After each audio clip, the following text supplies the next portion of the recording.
कथा सुना दे हैं, इससे हटे क्यों। एक बार की बात है, वैकुंठ में संगीत का आयोजन हुआ, रमा वैकुंठ में। तो उसमें देवर्षि नारद जी भी पधारे, गंधर्व पधारे, तुम्बरू गंधर्व पधारे, सभी गए हुए थे। तो उसमें शास्त्रीय संगीत का आयोजन किया गया। अब भगवान के मन में आया कि हम अपने भक्त देवर्षि नारद को संगीत की विद्या प्रदान करवाएं, ये संगीत विधा से हमारी आराधना करें। इसी उद्देश्य से संगीत की गोष्ठी का आयोजन हुआ। और जैसे गोष्ठी लगी, संगीत का आयोजन हुआ, गोष्ठी लगी, तो भगवान नारायण ने भगवती लक्ष्मी से कहा कि अब संगीत की गोष्ठी आरंभ होने वाली है, संगीत का गायन प्रारंभ होने वाला है, इसलिए आप जो है देवर्षि नारद जी से कह दो कुछ चले जाए। भगवती जी ने कहा कि भगवान की आज्ञा है कि अब शास्त्रीय संगीत होगा, आपको शास्त्रीय संगीत तो समझता नहीं है, इसलिए आप चले जाओ यहाँ से। देवर्षि नारद जी बड़े विनम्र भक्त हैं, उठ के चल दिए। पर उनके मन में आया कि कोई बात नहीं, गाना बजाना नहीं आता तो सुन तो सकते थे, पर भगवान को संगीत इतना प्रिय है तो हम अब भगवान को रिझाने के लिए संगीत सीखेंगे। वहां से चले और विंध्याचल पर्वत पर गए। एक उलूक पक्षी से उन्होंने संगीत सीखा देवर्षि नारद जी ने। उतने में संतुष्टि नहीं हुई तो कैलाश पर आए। अब भगवान शंकर से संपूर्ण संगीत की विद्या सीखी देवर्षि नारद जी ने। इतने में संतुष्टि नहीं हुई तो दिव्य गोलोक धाम चले गए। भगवान श्री कृष्ण ने भी संपूर्ण विद्या सीखी संगीत की। इसका तात्पर्य है देवर्षि नारद जी से बढ़कर के पूरे संसार में दूसरा कोई संगीतज्ञ नहीं है। संपूर्ण संगीत के विधाओं में परिपूर्ण होकर के वो चले आ रहे थे तो मन में उनकी विचार आया कि भगवान हाहा हू गंधर्व को वहां पर बैठा कर संगीत सुने थे, हमसे नहीं सुने थे, तो सबसे पहले हम स्वर्ग में जाएंगे और हाहा हू गंधर्व को संगीत में पराजित करेंगे। ऐसा उनके मन में भाव आया। भगवान अपने भक्त के हृदय में अभिमान को रहने नहीं देते हैं। भगवान ने अपने माया को आदेश किया तो रास्ते में एक नगर बन गया महाराज, और उस नगर का नाम सुंदरपुर हुआ। नारद जी ने पूछा कौन सा नगर है भैया? बोले सुंदरपुर है।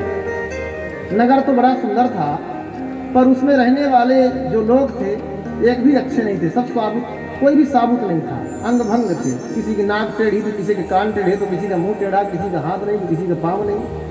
बोले नगरी तो बड़ी सुंदर है और लोग भी बड़े अच्छे हैं लेकिन थोड़ा टेढ़े मेढ़े हैं। तो पूछा भैया ये कौन सा नगर है? बोले सुंदरपुर है। और ये आप टेढ़े मेढ़े क्यों हो गए?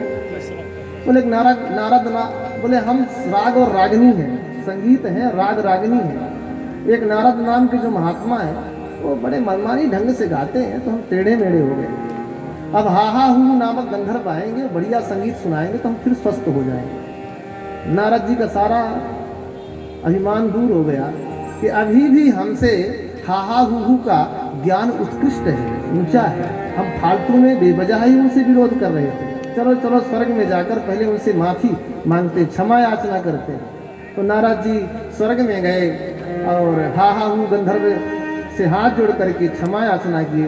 हाहा हू गंधर्व ने कहा वो रास्ते में जो नगरी दिखी थी वो भगवान की माया थी। वस्तुतः इस समय संपूर्ण ब्रह्मांड में आपसे बड़ा कोई संगीतज्ञ नहीं है। चलो अब चलते हम लोग वैकुंठ और भगवान को संगीत सुनाते। तो वैकुंठ में गए और जाकर फिर से संगीत का आयोजन हुआ।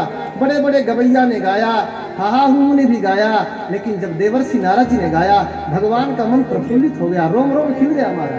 क्योंकि नारद जी के गायन में केवल राग नहीं बल्कि हृदय का अनुराग भी, भक्ति का अनुराग भी प्रकट था।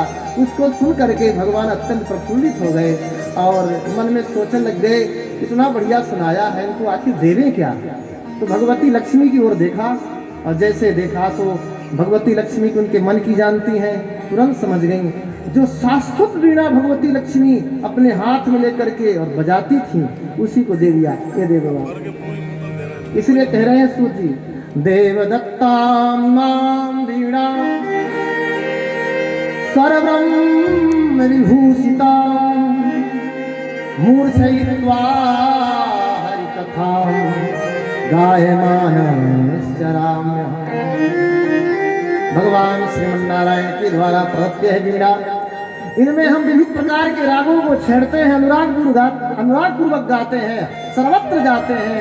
महाराज चाहे देवलोक में जाए, चाहे राक्षस असुर लोक में जाए, पाताल में जाए तो स्वागत होता है, मनुष्यों के बीच में जाए तो स्वागत होता है, देवलोक में जाए तो स्वागत होता है, कहाँ तक के ऊपर के लोक में जाते हैं तो भी हमारा स्वागत होता है। क्यों स्वागत होता है? क्योंकि हम निरंतर भगवान का भजन करते हैं। ये भजन का प्रभाव है। इसलिए हे व्यास जी, अभी तक आपने इधर उधर की बात बहुत पुराणों में कह दी, अब विशुद्ध भागवत का गुणानुवाद करिए। हमारे ब्रज के रसिक कहा करते हैं कि व्यास जी बरातियों के बहुत गुण गा लिए अभी, अब आप दुल्हा के गुण गाओ। अब बरातियों के गुण मत गाओ, अब दुल्हा के गुण गाओ, अर्थात अब हमारे प्रभु का गुण गाओ। प्रदेश मात्रम भगवत प्रदर्शितम, संकेत मैं कर दिया, विस्तार आप कीजिए। ऐसा कहकर के देवर्षि नारद जी चले गए। इधर सरस्वती नदी में स्नान किया है भगवान व्यास ने। स्नान करने के बाद सुंदर तिलक किया है, आसन में बैठे हैं, आचमन किया है, और जैसे ही भगवान का ध्यान किया है तो ध्यान में ही भगवान की संपूर्ण लीलाएं प्रकाशित हो गई। उन लीलाओं का दर्शन करते जाते, बोलते जाते, श्री गणेश जी उसको लिखते जाते। 18,000 वाली ये संहिता, 335 अध्याय, 12 स्कंदों वाली ये संहिता तैयार हो गई, जिसका नाम हुआ पारमहंस संहिता। ये संहिता भी है, शास्त्र भी है, पुराण भी है। एक नाम इसका श्रीमद् भागवत महापुराण। बोलो श्रीमद् भागवत महापुराण की।